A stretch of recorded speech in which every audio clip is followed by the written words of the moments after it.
Oh, hey there!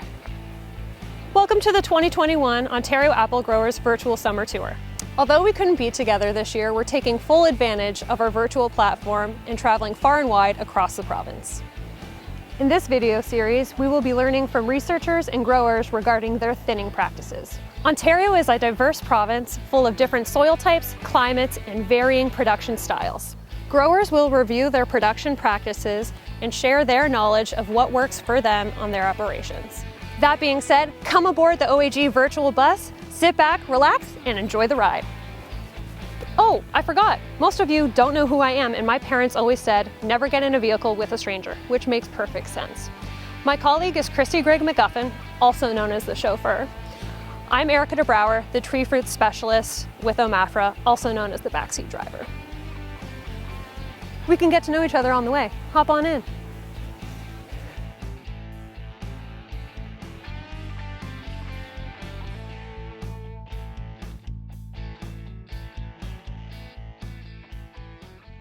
Good afternoon, my name is John Cline.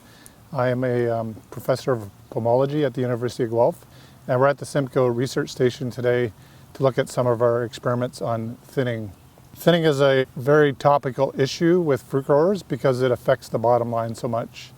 And there are some new advances in terms of new products and new strategies to help with thinning. The project I'm focusing on today is supported by the University of Guelph, Ontario Ministry of Agriculture, and with industry support from the Ontario Apple Growers, Norfolk Fruit Growers Association, Valent Sciences, and Adama Canada.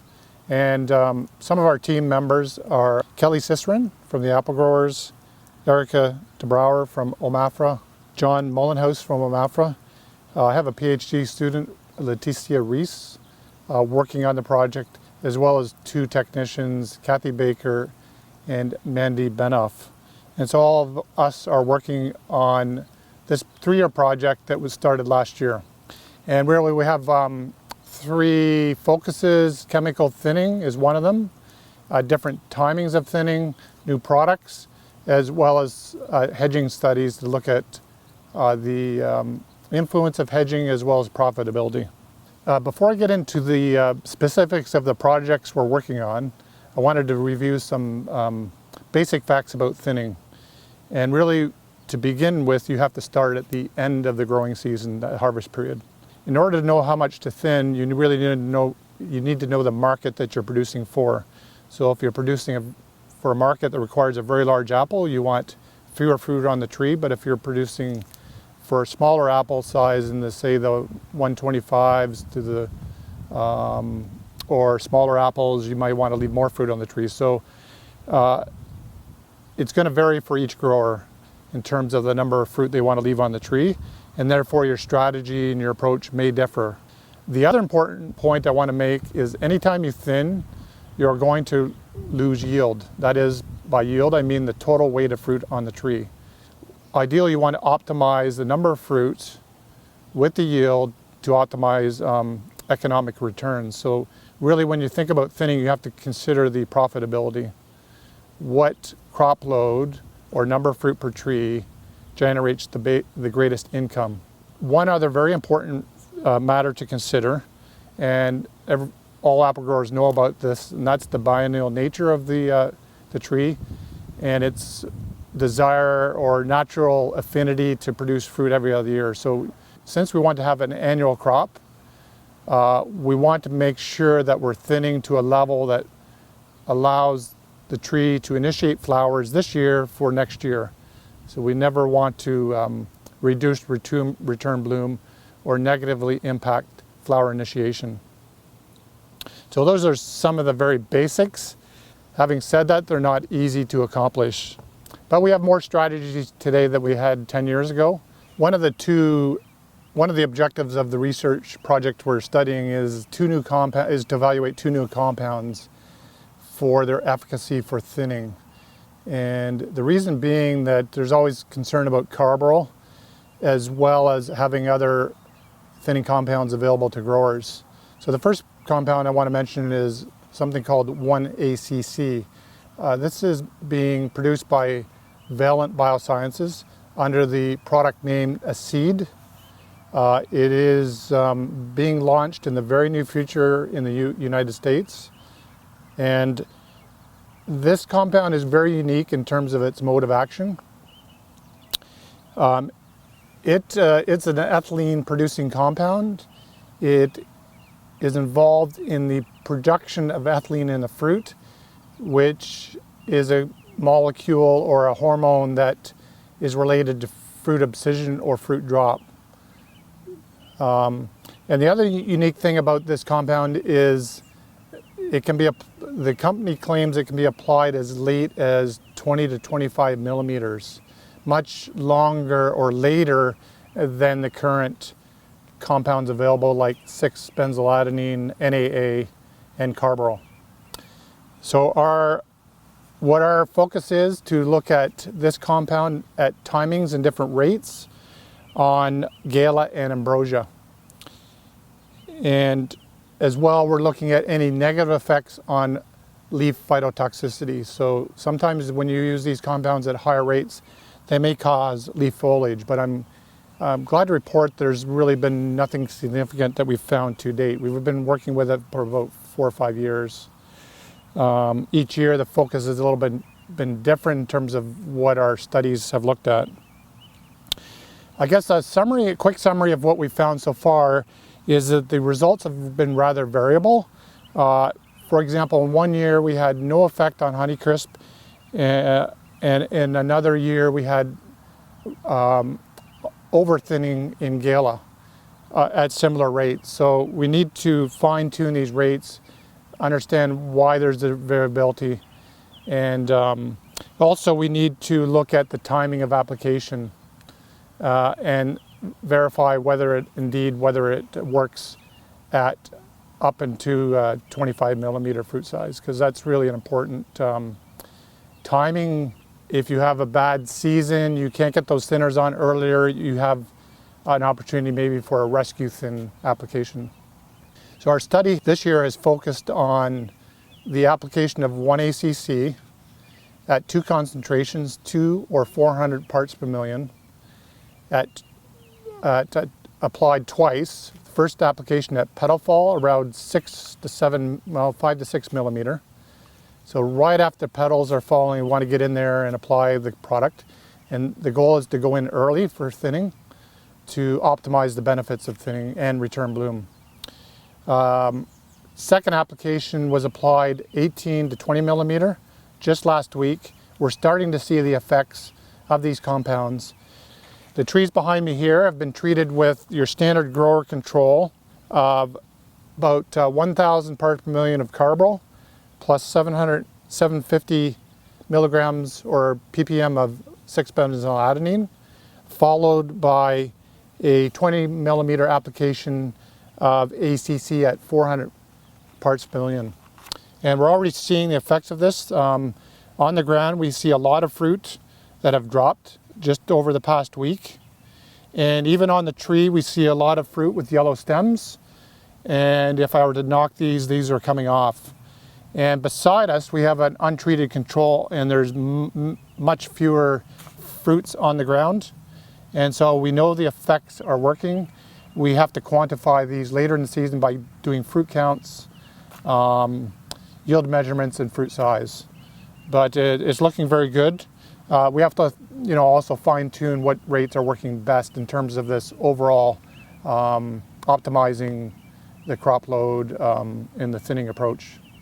The next compound I'd like to speak about today is a newer compound called, the active ingredient is called metromytrin. It's sold under the trade name Brevis. Metromytrin is first developed as a herbicide for sugar beets, and it works by inhibiting photosynthesis when applied to apple trees. And when you have a reduction in photosynthesis, it acts like a shade, if the effect of a shade or cloudy day on the fruit. That reduces fruit growth and increases fruit drop, and therefore it works to thin the fruit. We've worked with metromytrin for 3 years now, and we've looked at a number of approaches and strategies on how to use it. We're looking at time of application as a fruitlet thinner, so it would be from petal fall to up to about 20 millimeters. We're looking at how the concentration affects the thinning response. So we start at lower, move to higher concentrations at the same time, and determine which concentration achieves the best result. We've also, as with these new compounds, we want to look at any negative effects on leaf phytotoxicity or any other negative aspect on the tree. Last year we looked at the influence of including a non-ionic surfactant, Agrol 90, tank mix with metromycin. Because the company has learned that when you include a surfactant, it can increase the performance. At least that's what they observed in the Washington area. And lastly, we're looking at the use of this compound with the computer predicted model that the company's developed called Brevis Smart. This is a computer-based model on the internet that incorporates forecasted temperature data, combines it with anticipated fruit size to suggest to the grower how well the compound is going to work. It's not made available yet for growers commercially in Canada, but that is one of the goals the company is wanting to pursue, is use this model alongside the use of metromycin. So just a few quick notes on what we've observed to date. Metromycin is a very effective thinner when applied between 6 millimeter and 15 millimeter. We have yet to test really how effective it is later than that point in time. It may be effective, but we just don't know that yet. And very encouragingly, the response to metromycin is linear, and that is increasing rates of product applied as a fruitlet thinner increase the efficacy in a linear fashion. So that means that you can dial in a higher concentration at time of application if you want more thinning, and you can expect increased performance, greater fruit drop. So that's very encouraging. That's much along the lines of how 6BA works, NAA, but not necessarily how Carbro works, as you may know. We've found, as I mentioned, very little benefit of using a non-ionic surfactant, Agrol 90, and we've also seen very little phytotoxicity, although it has been reported elsewhere. Especially if you apply it on a day or before a period when you're going to get very hot temperatures where photosynthesis may be reduced more. For example, temperatures when they exceed 28, 29 degrees, you might expect more phytotoxicity, and therefore we want to be looking for that, especially at higher rates that we might use.